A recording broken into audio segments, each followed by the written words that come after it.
Since its earliest days as a mass medium, the sound recording industry has made a lot of money through the sale of a physical product. Until recently, the sales of records and CDs. But with the rise of online streaming, the traditional business model has broken down. As with the other media we have learned about this semester, a handful of large corporations are in control of most sound recording: Universal Music Group, Sony Music Entertainment, and Warner Music Group. Critics complain the consolidation of power means the labels will only promote mainstream artists.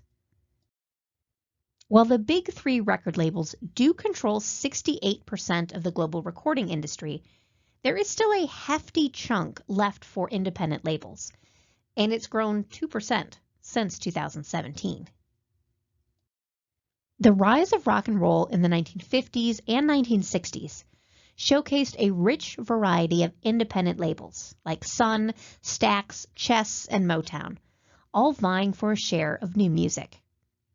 Today, around 5,000 small and large independent record labels are releasing music.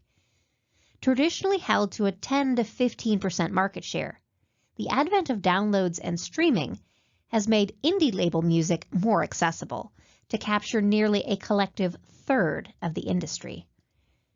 Indie labels have released some of the best-selling artists in country, rock, and hip-hop in recent years, including Jason Aldean, Rascal Flatts, Adele, Vampire Weekend, Drake, and Nicki Minaj. The music industry is divided into three major areas: making the music, selling the music, and dividing the profits.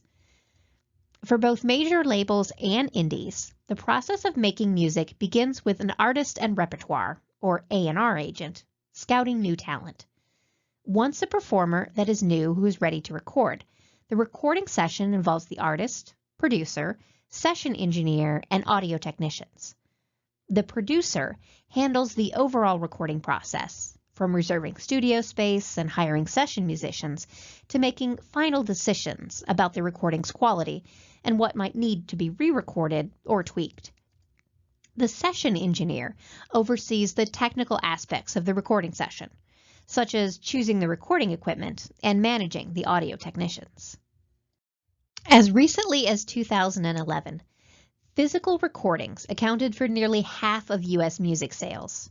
Now, streaming services like Spotify, Apple Music, Google Play, and Amazon are the leading revenue generators in today's music industry, accounting for 65% of the music business in 2017 and nearly 80% in 2019.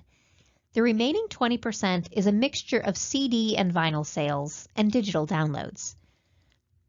Total U.S. music sales peaked at $14.6 billion in 1998, but was cut in half within about a decade due to unauthorized online file sharing. While online piracy still exists, the introduction of advertising-supported music streaming services has satisfied some consumer demand for free music and weakened interest in illegal file swapping.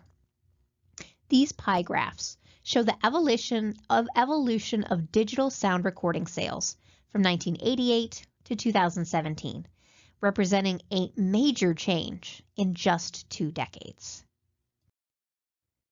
Multiple ways to sell music means multiple ways to divide the profits.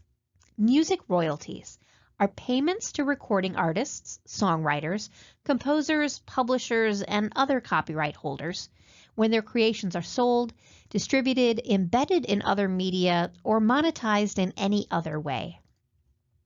According to Digital Music News, per-stream payouts for top music streaming services max out at about $19 per 1,000 streams.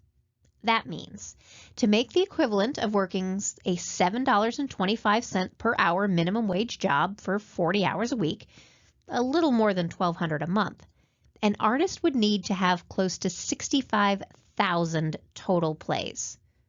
That's assuming the artist gets 100% of streaming royalties, and all their streams are from Napster, the highest paying streaming platform. Spotify pays an average of $4 per 1,000 streams. YouTube is even worse, paying just 69 cents per 1,000 plays. For CDs, profits are a bit easier to understand. A CD may be sold wholesale to a store for $12.50. If a retailer sells the CD for $17.50, they get to keep $5. The $12.50 wholesale price represents what it costs to make the CD plus what the record label wants for its profit. That cost can vary widely among releases and may include studio time for recording, mixing and mastering the CD, manufacturing costs, packaging and CD design, advertising and promotion, and artist royalties.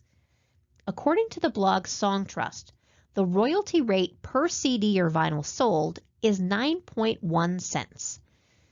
That would take more than 13,000 sales a month to make as much as working a full-time minimum wage job. The digital download royalties are the same, 9.1 cents per download. Another way an artist can get paid is through a performance royalty, paid when songs are played on the radio, TV, film, or in a restaurant.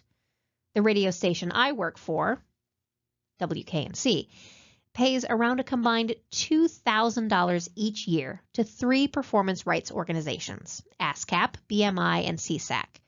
The organizations then pay the artists. Finally, there are mechanical royalties paid for the rights to reproduce a song.